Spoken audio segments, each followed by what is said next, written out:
Chapter 23. Cotillion, it's time. I have a million thoughts in my head, but just one feeling in my heart, and I hope my heart is right. The only event grander than Ben's coronation ceremony was Cotillion. For starters, it was being held on a sleek white party yacht called True Love that was docked in the marina. Oregon royal crests adorned either side of the yacht. Orbs of light hung from long cables strung over the deck. There were little round tables with lamps on them here and there, leaving plenty of room for people to dance. A set of stairs with a blue and gold trimmed carpet led up to a stage. Everything looked incredible. Partygoers boarded the yacht in front of roped-off fans and paparazzi, and a few, including Evie and Doug, stopped to talk with news reporters in front of the step and repeat. Evie wore a floor-length midnight blue dress with black beading branching across it, a long blue cape, red gloves, and a thin gold choker featuring a red heart gem centerpiece. Her handbag was the shape of a poisoned apple with a bite taken out of it, and to top it all off, she wore Dizzy's ruby-studded hair ornament clipped neatly to the side of her bun. Evie struck pose after pose for the cameras. News reporters held microphones up to her. "Evie, you look beautiful." "Thank you," said Evie. "The dress is gorgeous. Did you design the barrette?" "No, it's not my creation, actually," she said. "Many of the hair accessories this evening are by a fabulous new designer, Dizzy of the Isle." "Who's your date?" "This is my Doug." Evie extended a hand, and Doug took it and moved closer to her. "Dopey's son." He stood by her in his tan suit and black bow tie and waved. Meanwhile, on the aisle at Lady Tremaine's Curl Up and Die, Dizzy watched the live feed from the cotillion on a boxy old TV. After Evie's mention of her hair accessories, Dizzy shrieked, "I made that! That's me!" She squealed again with glee. Lady Tremaine banged the floor above her, as if to say, "Shut it!" Dizzy put a hand to her mouth and flinched at the sound. "Sorry, Granny!" She spun back around to face the TV. She couldn't help smiling. Jane and Carlos descended the steps to the party deck, past bushels of colorful flowers and clusters of white, yellow, and blue, toward the table where people served fruit punch. Carlos was super fashionable, as usual, in red knee-length pants and a black and white leather jacket. Jane's gown was a long, sparkling, periwinkle dress with a magenta bow at the waist. When Fairy Godmother spotted Jane with Carlos, her face lit up. "Jane, Jane, there you are, my dear one."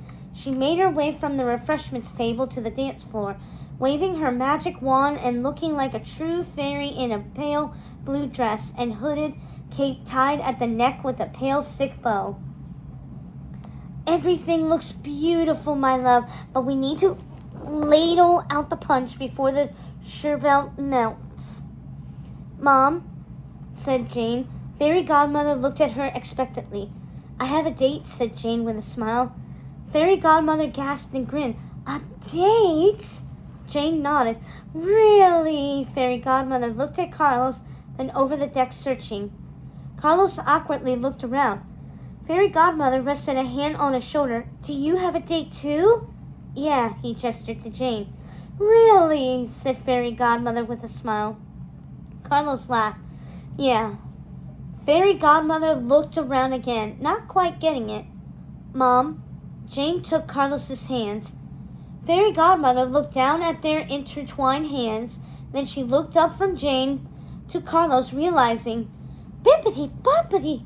Oh!" she said with a great big smile. Carlos let out a little laugh. He looked Jane in the eyes and nodded toward the dance floor. "After you." Jane walked off with Carlos, and they danced on the deck. He spun her and then kissed her hand. Evie, and Doug were dancing there too, along with Jay, who boogied with a group of girls. Jay looked handsome in his red and gold leather suit jacket and crimson fingerless gloves. The girls swooned. He moved to dance with Lonnie, whose dress was actually a coral pink jumpsuit with a long open skirt. The music stopped, getting everyone's attention. Young men in pale yellow suits lined the yacht's steps, and in one unified motion they lifted their trumpets and began playing fanfare. All eyes turned to Lumiere at the top of the steps. He had thin gray hair and resembled the candelabrum he had once been enchanted to be. That night he wore a white suit with gold epaulets and a pale gold bow tie.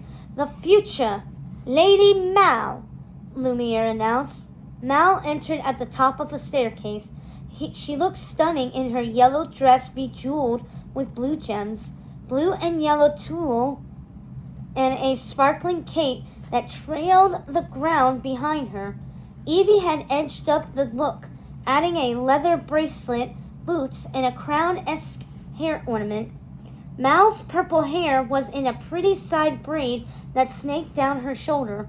She looked down at all the people silently watching her from the ship's deck. Mal's heartbeat quickened. The throng responded to Mal's purple hair with a murmur of surprise, which was drowned out by Mal's friends, who clapped and cheered. Others joined in. Photographers turned all their video equipment on Mal. Lumiere joined Mal at her side. "Work it, girl," he whispered. Mal giggled.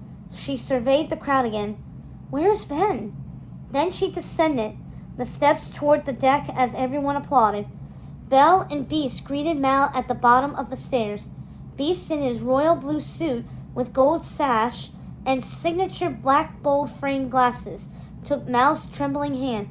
"Hi," said Mal, comforted by him. "Ben's on his way," said Beast. "You look beautiful." Belle wore a gold dress and a delicate crystal-encrusted gold crown. She also took Mal's hand and smiled lovingly. "So beautiful," she said. "I know we were shocked at first, but you were exactly what Ben needs."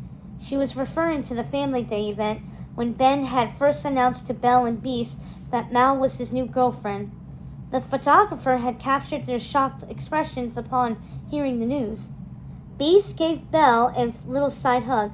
"And lucky for me, she doesn't go by first impressions," he said. Belle, and Mal laughed, though Mal's laugh was nervous. Evie could sense that Mal was apprehensive. In true best friend fashion, Evie rushed to her side. "Hi!" She led Belle onto the deck. "How are you feeling?" Mal looked at the cameras and guessed. "I feel like I'm going to throw up." "It's okay, we're here with you," said Evie. Mal grabbed Evie's hands.